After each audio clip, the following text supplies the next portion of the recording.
கிருஷ்ணகிரி மாவட்டம் ஊத்தங்கரையில் வெள்ளம் பாதித்த இடங்களில் மாவட்ட ஆட்சியர் ஆய்வு செய்து வருகிறார். அந்த காட்சியை பார்க்கலாம்.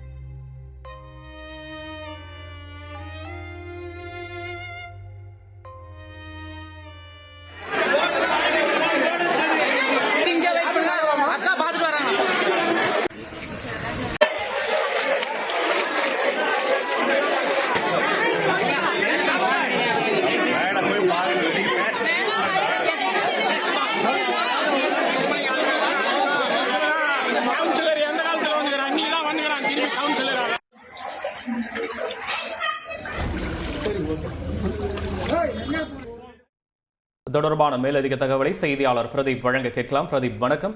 ஊத்தங்கரை கனமழையால் எந்த அளவுக்கு பாதிப்புக்குள்ளாகி இருக்கு பிரதீப்? மேலும் மாவட்ட ஆட்சியரின் இந்த ஆய்வு தொடர்பான விவரங்களையும் பதிவு பண்ணலாம். வணக்கம். கண்டிப்பாக கிருஷ்ணகிரி மாவட்டத்தில் நேற்று இரவு முதல் பெய்த கனமழையானது ஊத்தங்கரை நகரத்தையே புரட்டி போட்டுள்ளது. குறிப்பாக ஊத்தங்கரை சுற்றுவட்டார பகுதிகளில் அனைத்து குடியிருப்பு பகுதிகளிலும் வெள்ளநீர் சூழ்ந்துள்ளது. இதனால் இப்பகுதியில் குடியிருப்புவாசிகள் மிகவும் கடும் அவதிக்குள்ளாகி வருகின்றனர். இந்நிலையில் குறிப்பாக அண்ணா நகர், கென்னடி நகர், அண்ணா நகர் 2வது தெரு ஆகிய தெருக்களில் முழுவதுமாக நேற்று பெய்த கனமழை காரணமாக அப்பகுதியில் குடியிருப்பு பகுதியில் குடிநீர் சூழ்ந்துள்ளது.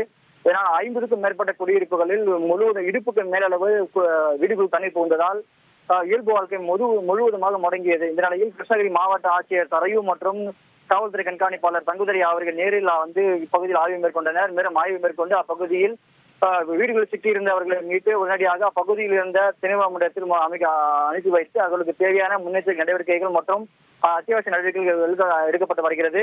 மேலும் குறிப்பாக அப்பகுதியில் இருந்து மீட்கப்பட்ட நிலையில் தங்களுடைய வீடுகளில் இருக்கக்கூடிய முக்கியமான பொருட்களை அப்பகுதி பொதுமக்களே மீட்டு வாகனங்கள் மூலமாக பாதுகாப்பான இடங்களுக்கு எடுத்துச் சென்று வருகின்றனர். மேலும் கிட்டத்தட்ட 25-30 வீடுகளுக்கு மேலாக முழுவதுமாக நிரம்பி அப்பகுதியில் உள்ள அனைத்து வீடுகளிலுமே மொத்தமாக வீடு தண்ணீர் நிரம்பி காணப்படுகிறது. மேலும் அப்பகுதி வந்த மாவட்ட ஆட்சியரை சூழ்ந்து கொண்ட அப்பகுதி கிராம மக்கள் உடனடியாக இந்த பகுதியில் இருந்து தங்களை மீட்டெடுக்க கோரிக்கை வைத்தனர். இதையடுத்து அவர்கள் உடனடியாக அப்பகுதியிலிருந்து மீட்கப்பட்டு பாதுகாப்பான இடத்தில் அமைக்கப்பட்டு அங்கு அவர்களுக்கு உணவு மற்றும் அடிப்படை வசதிகள் செய்து கொடுக்கப்பட்டு வருகிறது. விவரங்களுக்கு நன்றி பிரதீப்.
செய்திகளை உடனுக்குடன் தெரிந்து கொள்ள உடனே சப்ஸ்கிரைப் பண்ணுங்க.